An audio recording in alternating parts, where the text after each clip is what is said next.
nosotros somos el equipo número 17. Nos acompaña el doctor Alberto Monteverde Maldonado, especialista en medicina interna con una subespecialidad en alergia e inmunología.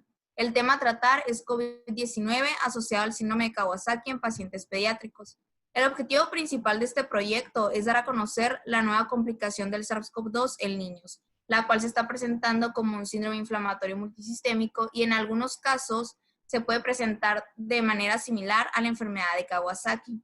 Siguiente, por favor. En niños, el COVID-19 suele ser leve, sin embargo, en algunos casos los niños pueden verse gravemente afectados. En abril del 2020 surgieron los primeros informes en el Reino Unido de presentación en niños similar a la enfermedad de Kawasaki incompleta o al síndrome del shock tóxico. La enfermedad de Kawasaki es una de las vasculitis más comunes en la infancia, principalmente afectando lo que son arterias de pequeño y mediano tamaño. Por lo general, esta condición es autolimitada, que presenta fiebre, manifestaciones de inflamación aguda y dura un promedio de 12 días sin terapia.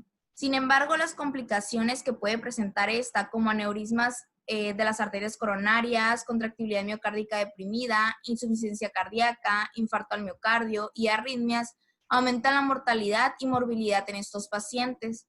Se han presentado cada vez más informes en niños afectados de esta manera, en la cual se le ha denominado como síndrome inflamatorio multisistémico pediátrico. Este síndrome es una afección en la cual diferentes partes del cuerpo se inflaman, incluyendo corazón, cerebro, pulmones, riñones, ojos, piel u órganos gastrointestinales. Muchos de los niños que presentaban este síndrome dieron positivos para SARS-CoV-2 o estuvieron en contacto con pacientes con COVID-19. Actualmente se desconoce la incidencia de este síndrome, pero se dice que es una complicación rara del COVID-19 en niños. Siguiente. La fisiopatología del síndrome inflamatorio multisistémico en niños no se entiende bien. Se ha surgido que el síndrome es el resultado de la respuesta inmune anormal al virus, con algunas similitudes con la enfermedad de Kawasaki, el síndrome de activación de macrófagos y el síndrome de liberación de citocinas. Se desconocen los mecanismos por los cuales el SARS-CoV-2 desencadena la respuesta inmune anormal. Se sugiere un proceso postinfeccioso basado en el momento del aumento de estos casos en relación con el pico de casos de COVID en las comunidades. Siguiente, por favor. Lo que se comenta en los artículos es que podría tratarse de una respuesta inflamatoria llamada ADE, Antibody Dependent Enhancement. ¿Qué quiere decir esto? Que los anticuerpos producidos en el organismo en contra de SARS-CoV-2 podrían en algunos casos no ser neutralizantes y por otro lado, estos anticuerpos podrían facilitar la entrada del virus a las células y empeorar la inefectividad y permitir la propagación del virus. Lo que podría ocurrir, y esto es una hipótesis, repito, ¿no? Es que el SARS-CoV-2 podría escapar del sistema inmune, tal vez por mutaciones. Estas mutaciones justamente podrían ocurrir en la proteína S, que es la proteína Spike, en el dominio, digamos, que se une a los anticuerpos. No sabemos lo que podría pasar en algunos casos, en lo que los pacientes tienen alguna predisposición genética que no sabemos cuál es todavía. El virus comienza a reproducirse en el organismo y se reproduce muy rápido y estimula la formación de anticuerpos que son subneutralizados, son de baja afinidad y son inestables. Y en este camino que de alguna forma no conocemos bien, se genera una tormenta de citocinas. Esta tormenta favorece la respuesta de los linfocitos T helper 2, pero está disregulada, que acaba provocando una respuesta inmune ineficaz.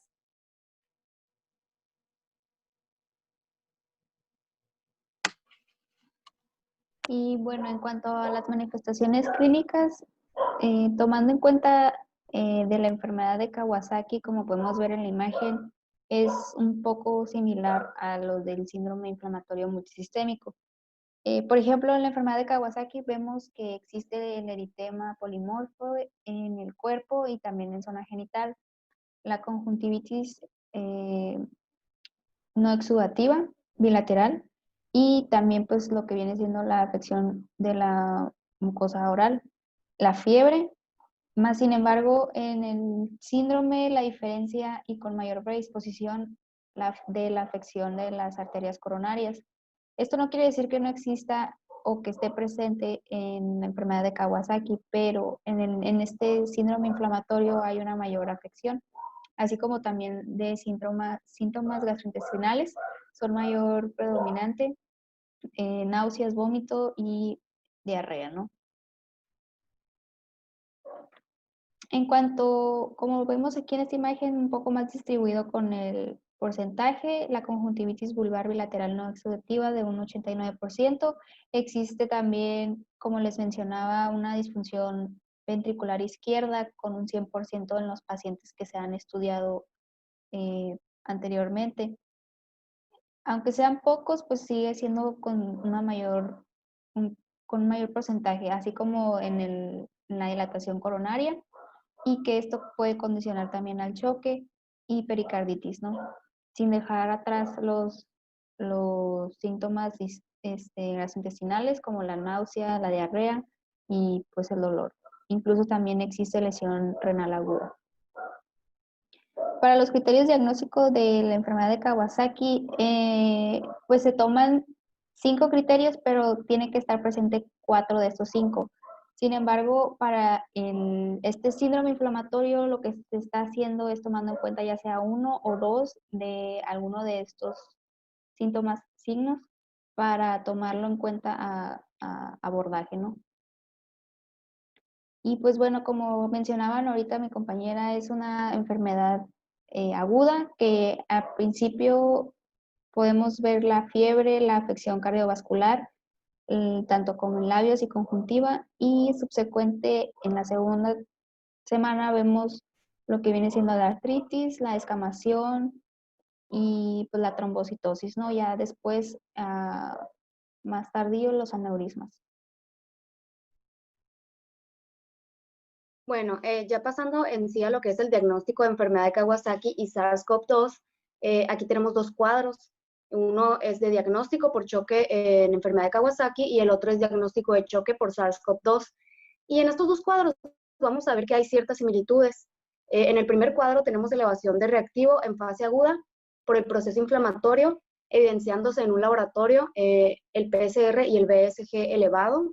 También, pues esto va a aparecer en SARS-CoV-2 y vamos a tener una trombosis que se presenta en laboratorios por dímero D elevado e igualmente va a estar en SARS-CoV-2, al igual que el aumento de ferritina y anemia normocítica normocrómica. Y aquí en este segundo cuadro, pues igual tenemos ciertas similitudes, principalmente la fiebre de más de 3 días, también va a haber sarpullido, conjuntivitis no purulenta o signos de inflamación mucocutánea, como ya lo había comentado mi compañera. Y pues vamos a tener la elevación de marcadores de inflamación, como ya les había comentado, y una disfunción cardíaca. Esta pues también se va a presentar en la enfermedad de Kawasaki y pues se va a presentar en laboratorios como aumento de troponina y péptido natriurético. Y aquí muy importante decir que en estos pacientes del SARS-CoV-2 va a haber una evidencia de infección por SARS-CoV-2, ya sea por una prueba positiva o por contacto con pacientes con COVID-19. Siguiente, por favor. Y bueno, ya les había hablado de las similitudes, ahora les voy a hablar de las diferencias. Y una de las principales diferencias es la edad promedio, ya que la edad promedio en SARS-CoV-2 es de escolares de 9 a 11 años y la edad promedio de enfermedad de Kawasaki es en niños menores de 5 años. Este es un punto muy importante. Y igual en SARS-CoV-2 va a haber menor conteo linfocitario, menor conteo de plaquetas y albúmina y la anemia va a estar más marcada. Igualmente va a haber el proceso inflamatorio, va a ser más severo en SARS-CoV-2, por lo que va a haber mayor elevación de PCR, ferritina y dímero D. Y al igual va a haber una mayor afectación cardíaca, como ya lo había comentado mi compañera, que esto se va a notar en laboratorios con un aumento del péptido natriurético. Siguiente, por favor.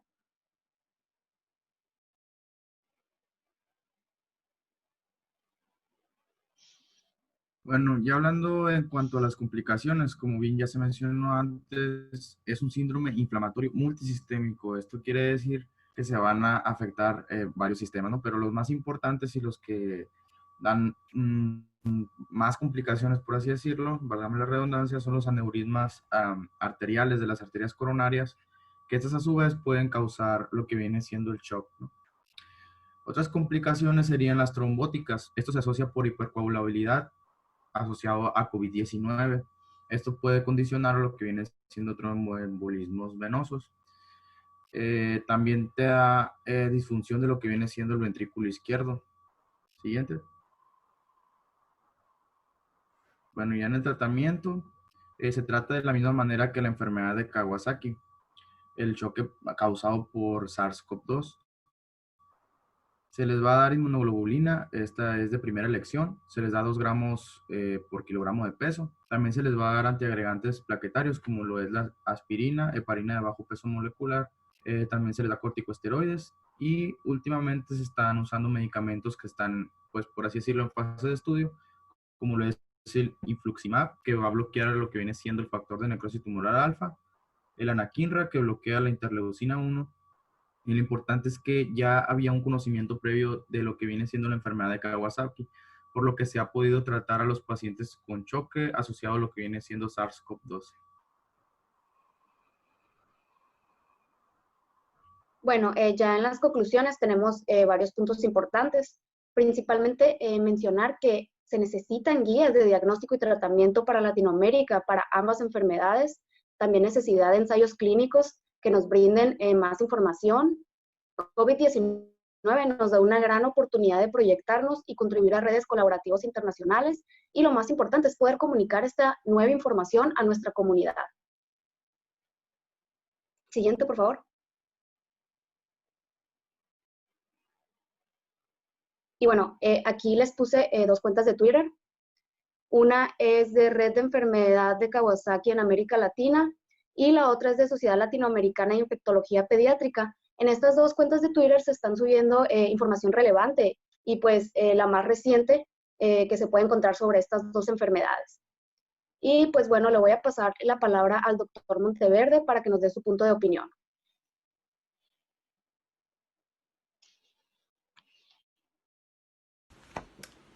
Enfermedad de Kawasaki y COVID. Definitivamente un gran esfuerzo por parte de los alumnos para describir una enfermedad que forma parte de un complejo inflamatorio. Es una enfermedad inflamatoria que se ha presentado ahora en pacientes con COVID. Desde su descripción en los años 60 por parte del doctor Kawasaki, la enfermedad siempre tuvo un componente de tipo inflamatorio previo. Generalmente se asoció a procesos infecciosos y llama la atención el que ya el coronavirus hubiera estado considerado, obviamente no el COVID-19, pero los coronavirus que se conocen ya desde hace mucho tiempo, los del grupo alfa y beta, estuvieron considerados como procesos infecciosos virales que pudieran desencadenar en un momento determinado la enfermedad de Kawasaki en jóvenes de entre 1 a 8 años, que es el grupo más grande de la enfermedad. Ahora con este proceso de la pandemia, pues hemos visto la aparición de algunos casos de Kawasaki en niños. Hay que tener en cuenta que esto es muy probablemente una complicación más del coronavirus y evidentemente la capacidad de detectarlo a tiempo podrá en un momento determinado dar mejores resultados en la resolución de la enfermedad. Agradezco mucho haberme invitado como su asesor y los felicito porque es un excelente trabajo.